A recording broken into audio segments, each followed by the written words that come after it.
starting with our community meeting for MHHS attendance. Ms. Salas is going to be helping me out as we go through the presentation. So we're going to get started. And we also have Ms. Schofield, who will be joining us shortly. There she is. And we just welcome everybody for one of our community sessions and our chats. So we'll start. So a quick overview, and if we go to the next slide, please. So we're going to go over introductions. Again, I'm Mr. P. We also have Ms. Salas. We also have Ms. Schofield. We're going to go over our bell schedule, our notification system here, how we deal with tardies, a little bit into our attendance process called SART/SARB, and then parent and student expectations, the impact it has on education. So Ms. Schofield will share as a teacher how attendance has impacted her classroom, and then we'll have a little bit of Q&A. Next slide, please. So one of the things that we pride ourselves on here at Mountain House High School is that we are in a partnership. And in a partnership, we need to make sure that what we are doing here at the school site is also reflective at home as well, and vice versa. We can all agree that showing up and being punctual, whether it's your job or school or to any type of event, is something that's a life skill. So in working together, we want to make sure that our students here understand that when you come to school or your job or your career, you have to be on time. So we thank you for working in partnership with us. Next slide. Again, I'm the VP. I'm Mr. P. We also have Miss Canadian, who's one of our office staff members. She's not here currently. We also have Miss Hargreaves. She's our front office clerk. Again, Miss Salas, and then also Miss Schofield. So there's our introductions. So Mountain House High School believes that regular attendance, punctuality, and participation in school are directly linked to student achievement. I mean, it's pretty straightforward. If your student comes to school, he or she will be provided with the tools to succeed. And one of the things that we pride ourselves on here is making sure that students have the tool, whether it is here in the workforce or if they want to go to the armed services or into the trade, that they have that ability.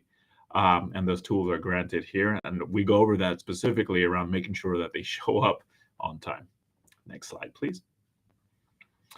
It also matters because chronic absenteeism prevents students from learning. If a child is not at school, he or she cannot learn. We've also known that based on our experience in education, that students who are absent from school miss those foundations, those foundational skills that are important in careers or whatever trade that they want to go into.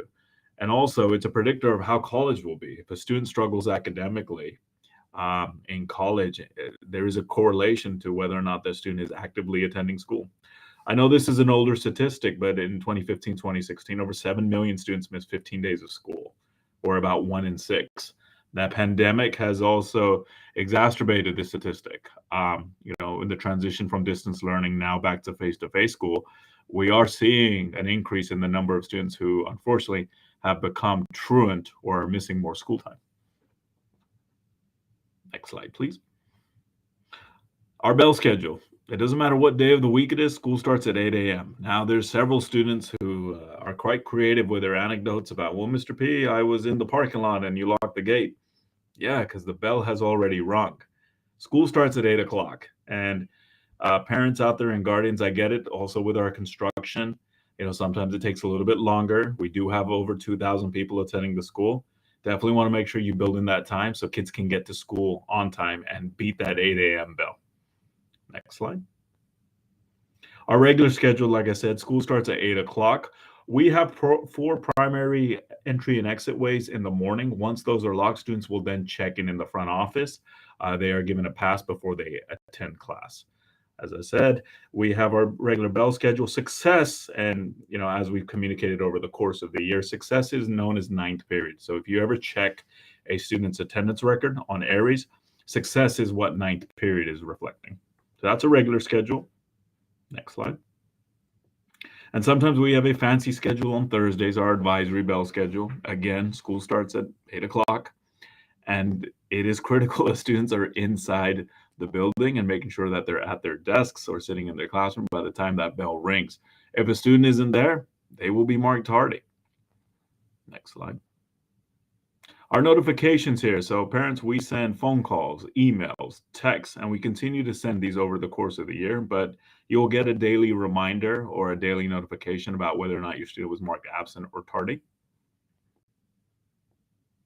For our tardy policy, any student that accumulates 10 tardies, and that is during the course of their time here, those 10 tardies then result in a Saturday school. So you'll often see communication that gets sent out from the attendance office indicating that your child has accumulated 10 tardies or he or she will need to serve Saturday school. Now, in California, under the Ed Code, there are specific times where kids are excused from school. If there's an illness, a funeral, quarantining, especially with the pandemic, if there's a medical appointment. And we want to make sure that parents try to schedule these outside of school or towards the tail end of the day. We don't want to be pulling our kids, but we get it. We understand sometimes, when you have to pull a kid or take them to an appointment, it's sometimes earlier in the day. A court appearance or participation in religious exercises. These are excused absences in our system and also under the Ed Code. Next slide. There are a couple of other reasons that if you call the school or notify us or use our automated Google form and say that the child is not at school, family vacations or extended weekend trips, oversleeping, it's the parent's fault for being late or absent, car trouble. Those are unable to be excused. The student will be given an unexcused absence. Those, when you check into ARIES, our system, you'll see it coded as a U. That means that is not a valid reason for a student to be missing school. We also follow a rule that absences need to be cleared within 48 hours. We understand, again, like I've said, in going through the pandemic and as we continue to navigate this, we understand that there has been some delay. But we want to make sure that you notify the school within 48 hours of a student's absence of what that reason is. Next slide. Again, it needs to be cleared within 48 hours. It's also the student's responsibility to come notify their teachers and also to get that makeup work. One of the big things that we pride ourselves on here is, like I said, is we are giving the tools to students to be successful in whatever walk of life they choose after high school, whether it's college, the military, the job force, or whatever they pursue. Being on time is a non-negotiable. If you're absent, you need to make sure that you are notifying us, but you also need to make sure that you're continuously coming to school. There is that 48 hours, and we want to make sure that we are adhering to that rule as part of our California Ed Code. Next. Absences cannot be cleared after 48 hours. I sometimes have students, even today, Mr. P, I was absent in August 18th. I said, oh no, you should have told us within 48 hours. And we get it. As we've transitioned back to face-to-face school, we are learning these routines again and, getting back into the groove of things. But you got to make sure that we are notified within that 48 hours. Next slide. Multiple absences. Now, this has happened, say there's a student who's absent for more than 3 days. It's something that we want to make sure that the student is okay first and foremost, but then also requiring a doctor's note. Now, this has been a little bit different under the COVID-19 guidance. We've been working with our families over the course of the year and responding if there is a COVID concern. But if a student has an unexcused absence, it could become an excused absence, providing a doctor's note is given to the attendance office. You can always email the attendance office. That is the email. You can also call as well. One of the questions that I'm often asked is, when do we need to be at school? Every single day. Miss Salas and also Miss Schofield can echo that. You need to be in school every single day. We have 48-minute periods, and unfortunately, if you miss a block of time, that's going to impact your academics. Again, our job is for your child to be successful at school. None of that can happen if your child isn't here. We got to make sure kids are here every day. Next slide. Students need to also be present on the first and the last day of the school year.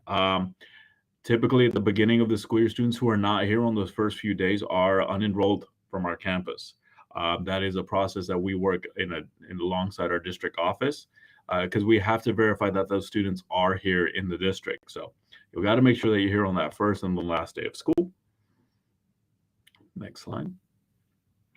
And students need to be present for finals in December and June. Now, we've already had our first batch of finals during that first semester. As we get closer to spring break and, the end of the second semester, we got to make sure that, students are here to take their finals. Teachers will they will provide schedules on when those finals are going to be, but the student needs to be present to take that final. We do understand that sometimes there is an extenuating circumstance. There's a family emergency, and we are sympathetic towards that. But you want to make sure that you're coordinating with your counselor if that does happen. And then we can talk about what the next steps would entail. But students should be here for finals. There is the possibility of a short-term independent study when a student is planned to be absent for at least 5 days and no more than 10 school days. This is a process that we have here and also within the district. If you do need to reach out to the school, absolutely, you can contact us. We can put you in coordination with the right people here for the independent study. It has to be submitted 10 days prior to the absence. So you can't say, hey, I need to go on independent study tomorrow. It has to be done within that specific 10 days prior. And then that way we can ensure your student is also provided the correct work and everything is taken care of on the academic side. Next slide. Now, there are some parameters around short-term independent studies. Students can't be granted more than 3 during their time here at LUSD from grades K through 12. It's not issued the first 20 days of school and also the last 20 days of school. The reason being is those are critical in terms of getting sure students are ready for the school year and also in closing out the school year as well.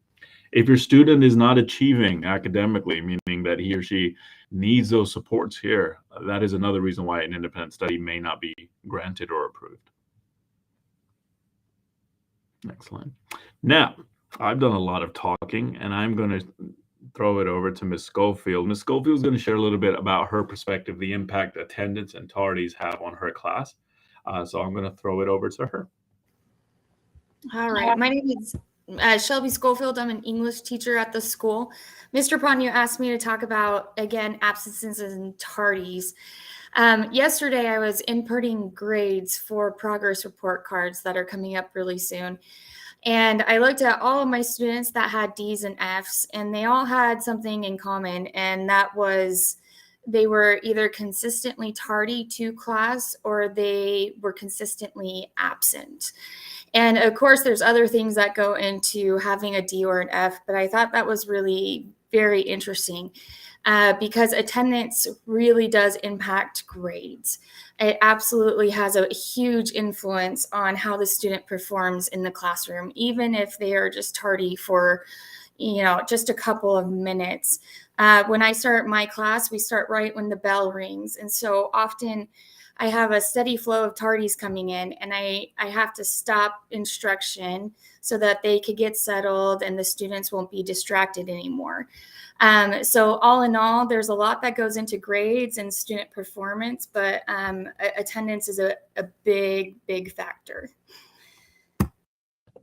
Thank you, Ms. Schofield. One of the things that I echo tremendously is, look, we only have 48-minute periods when it's a regular day. We actively plan to use every single moment in the classroom. We know that when kids are in class and we are actively planning those lessons and they're engaging, they will grow.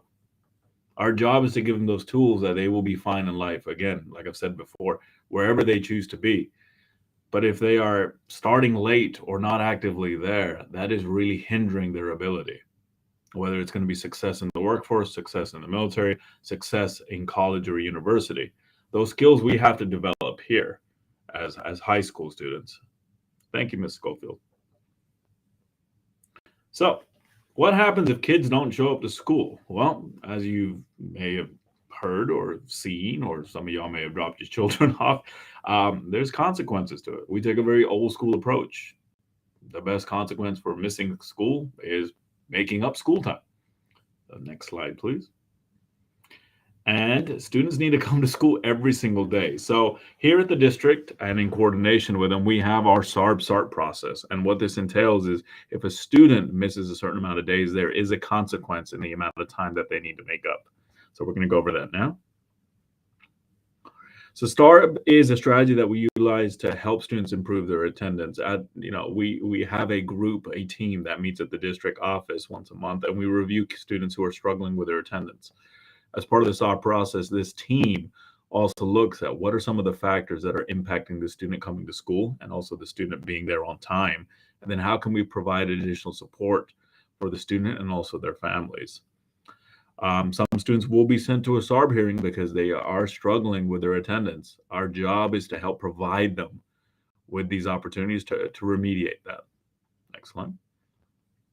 So if a student misses 3 days or have 18 periods of unexcused absences, there is a consequence that is assigned to that.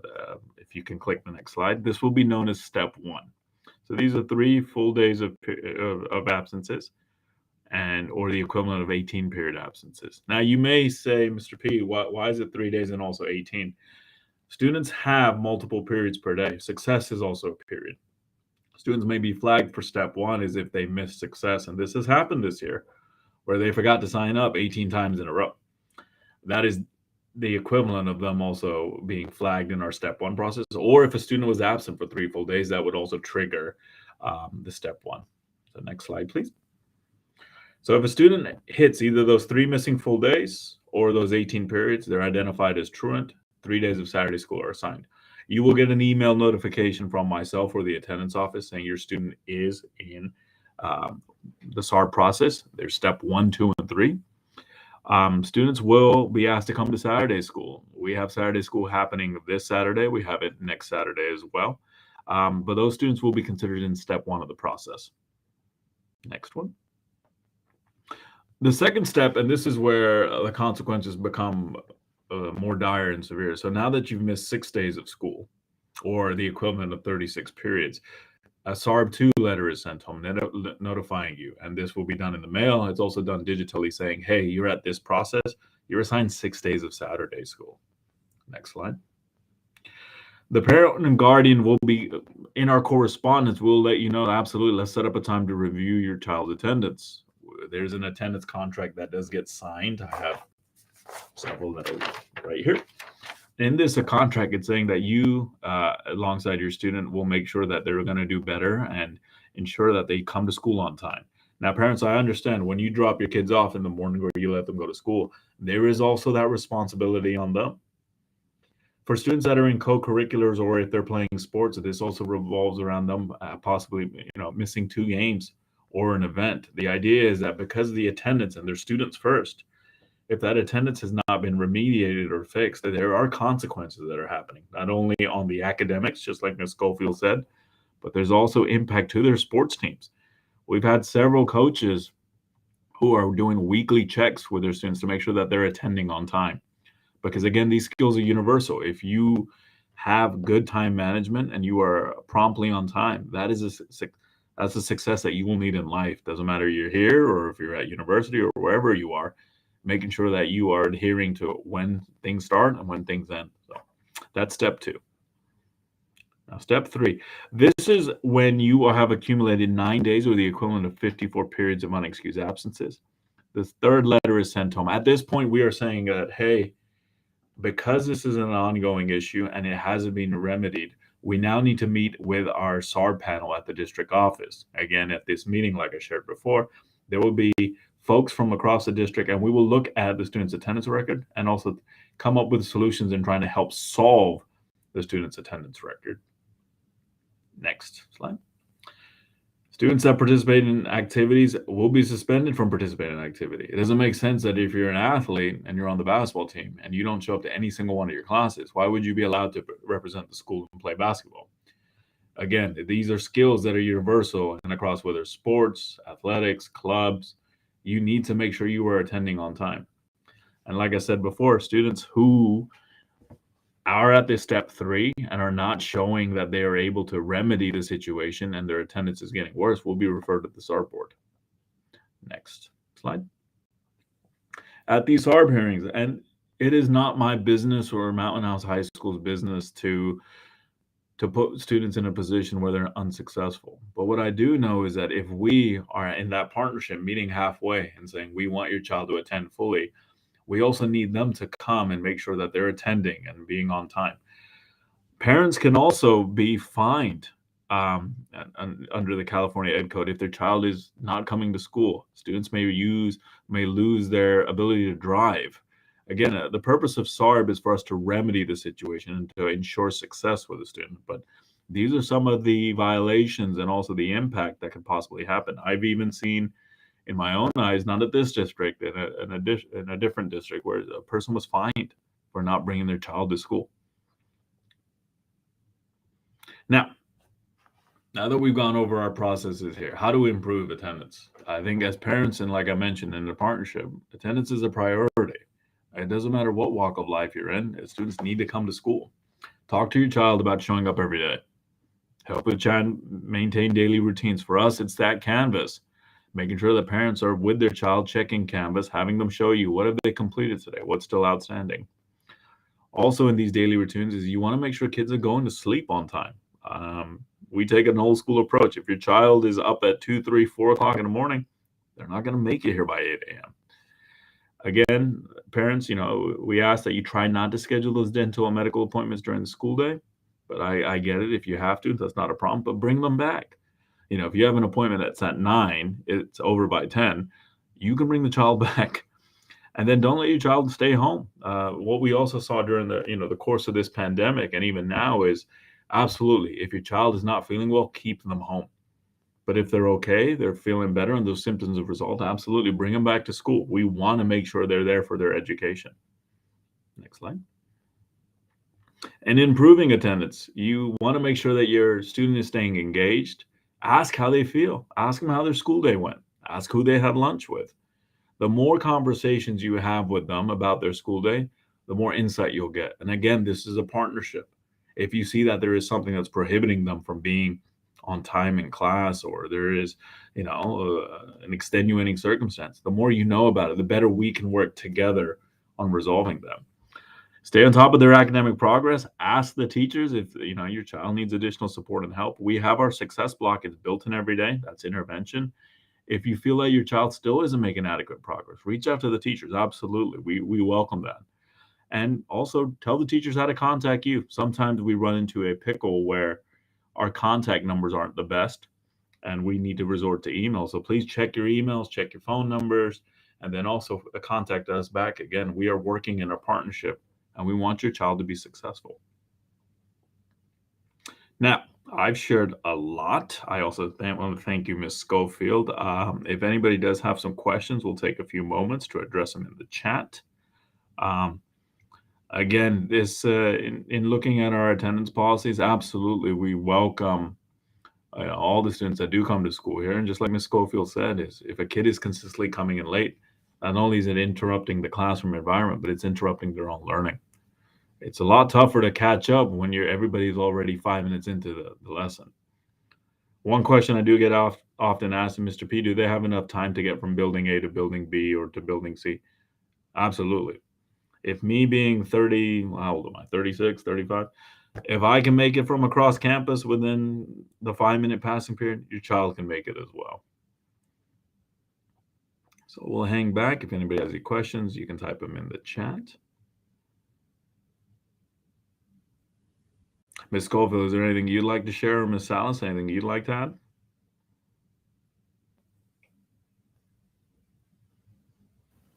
One thing I'll throw in there. The other day, there was some sort of construction or problems with lights in the hallway. And so a stairwell was blocked off in one of the buildings. And even with that area blocked off, students still were able to get to class on time. And so if there are ways that they can do it. They really can. Now, of course, there's always legitimate excuses and things happen. But it is, again, so very important for them to come. I cannot stress that enough. And so we will definitely work with the students if there's stuff on campus that hinders them to get to building, but almost 9 times out of 10, they can get there. Yeah, I got a couple of questions in the chat. Brunch backup seems to be a regular issue. We've made some improvements to our brunch process and also our lunch process. Thank you for the question, where the kids are able to get in a lot quicker now. One of the things we've also opened up is our snack shack. As we are continuing to improve our processes, we're going to work alongside our food services team here to get more snacks open so kids can utilize that time. But yeah, brunch, especially when you have that many kids who, want to come eat. Absolutely. I hear where you're coming from. We also have our breakfast that's offered. So, definitely looking at ways to improve that. I do have another question about signing up for success. Students use a program called Flex Time Manager. Every single child has an account. They log in every day. They pick which sessions they want to go to. If a student needs help with math, they can go visit a math teacher. It doesn't even necessarily need to be their math teacher. If a student wants to go visit a history teacher, or they need to go sit in a quiet spot, we have over 90 sessions a day that they can go to. That way they can get that additional support if needed. I got a question. Where do teachers get contact info? That's far I've gotten some from my student. But if you can go to the student's Canvas course, all the courses are there with teachers' contact information listed. That way you can reach out to them. You can just sit with your child and say, please pull up your Canvas. Each classroom has its own individual shell. Each classroom shell also has a syllabus with the best contact information. Hey, Mr. Ponyo, there's also, I found a really easy way to access it is on the school website. You just go to staff, teachers and staff, and it's like all there on one page too.